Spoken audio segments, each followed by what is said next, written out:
I'm speaking with Zoya at the demonstration in Boston on October 17th. Zoya, you've written so much about the horrors of the Taliban and what the mujahadeen and Taliban did to people, and particularly women. But you don't see what's happening with the Karzai and the U.S. occupation is any better, is that right? Yeah, unfortunately our people had a very bad history, under the very bloody history with the crimes the fundamentalists, the jihadi groups, so-called jihadi groups, fundamentalist groups, the Taliban government did towards our women, particularly the women. The crimes, the blood, the raping our children, our women, our grandmothers, abduction, forced marriages, destruction of Afghanistan, looting of the heritage of Afghanistan. I mean, there's thousands of crimes they committed towards our nation. But unfortunately, at the beginning of the U.S. occupation and establishment of the Karzai government, our people, our sorrowful people, had high hopes that maybe this will bring some change in peace and democracy, and they will, they will prosecute the war criminals of Afghanistan.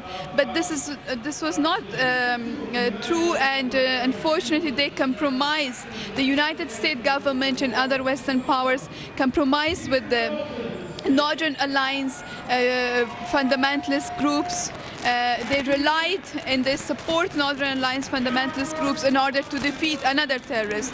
They supported one terrorist group in order to defeat another terrorist group, and this was the reason behind this political deadlock in the country. That now they say, well, things are better now. Women can go to school. People can watch television.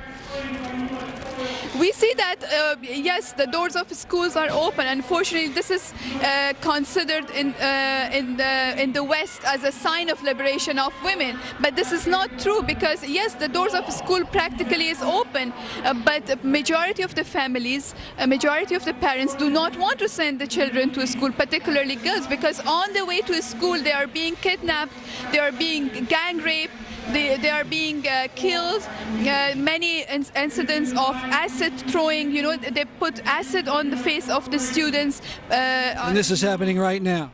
Right now, with the presence of thousands of troops, with the presence of tens of foreign countries in Afghanistan, with the billions of dollars that is coming poured in the country. Today we see that our children, our women are, every day they are being, as I said, being raped, kidnapped, killed, and forced to marry the powerful gunmen. And from the other side, United States and NATO troops are killing our civilians on daily basis. Would it be better if the NATO troops in the U.S. left Afghanistan? Yeah, for sure, because as we thought at the beginning that they may come, as our people, to disarm the fundamentalist, powerful fundamentalist groups, and they will start to empower and give support to real democratic movements. But unfortunately, this is not the case. We see that they are relying and they're supporting another fundamentalist groups, which is quite dangerous for us. So we are in favor of the withdrawal of the troops, because this occupation does not help the situation. It's making the political situation of Afghanistan more complicated and more confusing for the political movements, for the democratic movements, and we think that it is not helping the situation and not helping the poor majority of the people of Afghanistan, particularly women. If the foreign troops left, organizations like RAWA and others think that they can wage the fight for rights better? We think that no, there are many democratic organizations. It's not just RAWA. There are many other democratic movements, voices individually and also as a party, as an organization, as a group, who are willing to play their role in the political scene of Afghanistan. But unfortunately, today they cannot, because they are not facing just one enemy or two enemies. They are also facing 42 foreign countries with thousands of troops and with billions of dollars.